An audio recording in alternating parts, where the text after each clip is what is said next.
नमस्ते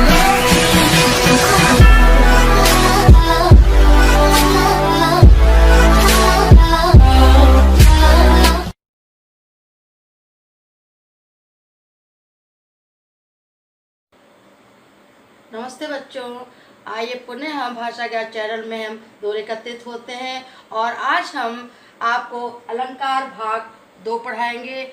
कल के वीडियो में हमने अलंकार की परिभाषा, अलंकार के भेद और शब्द अलंकार के 3 उपभेदों के बारे में बताया था, अनुप्रास, यमक और श्लेष। आज हम अर्थालंकार को लेकर चलते हैं। तो अर्थालंकार के बारे में बताया था, जिसमें अर्थ के माध्यम से काव्य में सौंदर्य बढ़ता है, उसको अर्थालंकार कहते हैं। तो इसका पहला भेद है उपमा। उपमा मीन्स होता है समानता, ठीक है ना। हाँ, एक बात और समझ लीजिए, इन अलंकारों को समझने से पहले आप उपमेय और उपमान के बारे में भी समझ लीजिए, ठीक है ना। उपमेय किसको कहते हैं? जिसकी तुलना की जाए। और उपमान किसको कहते हैं? जिससे तुलना की जाए। एक ये कोटेशन देखिए, हाय फूल सी कोमल बच्ची। देखिए यहाँ किसकी तुलना की जा रही? बच्ची की, ठीक है ना। तो बच्ची क्या हो गया? आपका उपमेय हो गया। बच्ची क्या हो गया? उपमेय। और जिससे तुलना की जा रही फूल सी, किससे तुलना की जा रही? फूल से तुलना की जा रही है, तो ये उपमान हो गया। क्योंकि इन अलंकारों में आपको उपमान उपमेय की जरूरत पड़ेगी, इसलिए इसके बारे में समझना जो है अत्यंत आवश्यक है। अब देखिए, उपमा हमने बताया जिसमें उपमेय की उपमा से समानता बताई जाए, तो उसमें उपमा अलंकार होता है। ये देखिए अरविंद से शिशुवृंद कैसे सो रहे, ठीक है ना। ये देखिए अरविंद से, अरविंद माने होता है कमल, तो कमल के समान शिशुवृंद कैसे सो रहे हैं। तो यहाँ शिशुवृंद मतलब उपमेय की तुलना किससे की जा रही है? कमल से की जा रही है, ठीक है ना। तो यहाँ पर उपमा अलंकार हो गया। दूसरा है पीपर पात सरिस मन डोला, ठीक है ना। मन डोलने की तुलना किससे की जा रही है? पीपल के पत्ते से की जा रही है। तो यहाँ पर ये तुम्हारा मन हो गया उपमेय और पीपल का पत्ता हो गया आपका उपमान, ठीक है ना। तो इसमें उपमेय उपमान की समानता बताई जा रही है, तो इसमें भी आपका उपमा अलंकार हो गया। अगला देखिए, वो दीप शिखा सी शांत भाव में लीन, वो किसी लेडी के लिए आया, किसी नायिका के लिए आया है। वो दीप शिखा के समान शांत भाव में लीन है, तो वो की तुलना जो है वो दीप शिखा से की गई है। तो यहाँ भी आपका उपमा अलंकार है। एक बात और समझ लीजिए, उपमा अलंकार के पहचानने के लिए कुछ शब्द होते हैं जिससे आप तुरंत पहचान जाएंगे। इसमें सी, सा, सम, सदृश और सरिस लगा होता है। जैसे से इसमें लगा हुआ है, सरिस इसमें लगा हुआ है, सी इसमें लगा है, ठीक है ना। ये पहचान के शब्द होते हैं, सी, सा, सम, सदृश और सरिस। इसके माध्यम से आप उपमा अलंकार को पहचान जाएंगे। दूसरा है आपका उत्प्रेक्षा अलंकार, ठीक है ना। हर एक के अर्थ भी समझते चलिए। उत्प्रेक्षा माने होता है संभावना। जहां पर उपमेय में उपमान की संभावना की जाए, शक किया जाए, वहां पर क्या होता है? उत्प्रेक्षा अलंकार होता है। देखिए एग्जाम्पल के माध्यम समझिए, पाहुन जो आए हो गांव में शहर के, तो पाहुन माने पहुना, अतिथि, ठीक है ना। तो इस प्रकार से मेघ जो है शहर से गांव में आए हैं, जैसे कोई पहुना जो है गांव से शहर में आया है, ठीक है ना।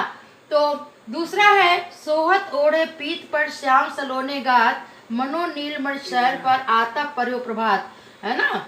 श्याम सलोने गात, सुंदर श्याम, सलोने शरीर वाले सुंदर श्याम जो है ओढ़े पीत पट, पीले वस्त्र को ओढ़े हुए उसी प्रकार शोभित हो रहे हैं जिस प्रकार से मनो मानो नीले मण के पर्वत के ऊपर प्रातःकालीन धूप पड़ रही हो, ठीक है ना।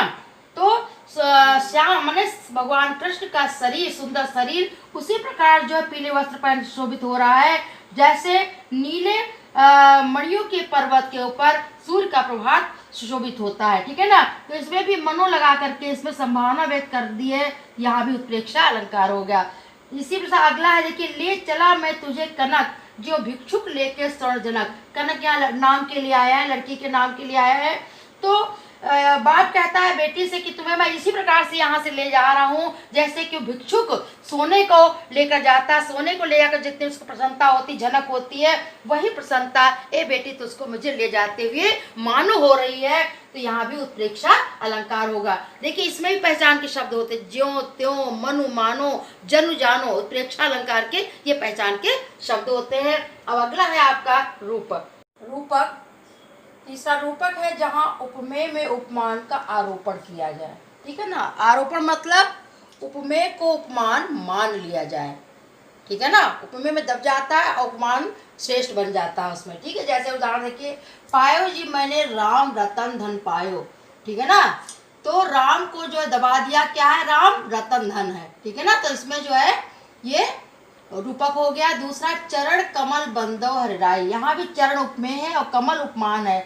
चरणों को कमल मान लिया गया है। ठीक है ना, तो यहाँ उपमेय को उपमान मान लिया गया, यहाँ भी उपमेय को उपमान मान लिया गया है, इसलिए यहाँ पर रूपक अलंकार है। इसकी पहचान क्या है, इसमें उपमेय उपमान के बीच में योजक चिन्ह लगा होता है। रूपक की पहचान है उपमेय उपमान के बीच में योजक चिन्ह लगा होता है। अगला है आपका मानवीकरण अलंकार, जिसमें प्रकृति के माध्यम से मानव क्रियाएं करते हुए दिखाया जाता है। प्रकृति का वर्णन किया जाता है और उसे मानव की क्रिया करते हुए दिखाते हैं, वहाँ पर मानवीकरण आता है। जैसे मेघ आए बड़े बन ठंड के संवर के, मेघ कभी बन ठंड के संवर के नहीं आते, आदमी आते हैं, तो मेघों को एक पाहुन के रूप में सजा संवरा दिखा दिया है यहाँ पर, तो यहाँ मानवीकरण हो गया। इसी प्रकार से लो ये लतिका भी भर लाई मद मुकुल नवर रस गागली, लतिका को यहाँ नायिका मान लिया है जो नए रस से गगरी भर करके ला रही है। तो यहाँ पर लतिका में देखिए मानव क्रिया करके दिखाया है, और यहाँ मेघों को जो बन ठंड के सौर के आते दिखाया है, मानव क्रिया करते दिखाया है, इसलिए यहाँ पर मानवीकरण अलंकार है। और लास्ट है आपका अतिशयोक्ति अलंकार, जहाँ किसी व्यक्ति या वस्तु का बहुत बढ़ा चढ़ाकर वर्णन किया जाता है, वहाँ पर अतिशयोक्ति अलंकार होता है। जैसे अनुमान की पूछ में लगन न पाई आग, लंका सिगरी जल गई गए निशाचर भाग, है ना।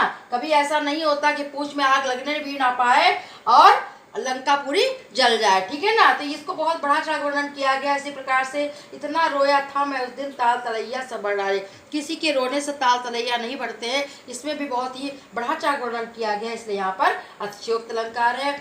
एक बार उपमा उत्प्रेक्षा रूपक को फिर से समझ लीजिए।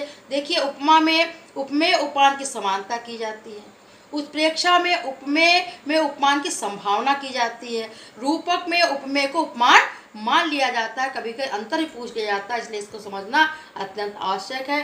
तो बच्चों आज का ये अलंकार चैप्टर ये समाप्त होता है। अब नए विषय के साथ अगले दिन उपस्थित होंगे, तब तक के लिए बाय बाय।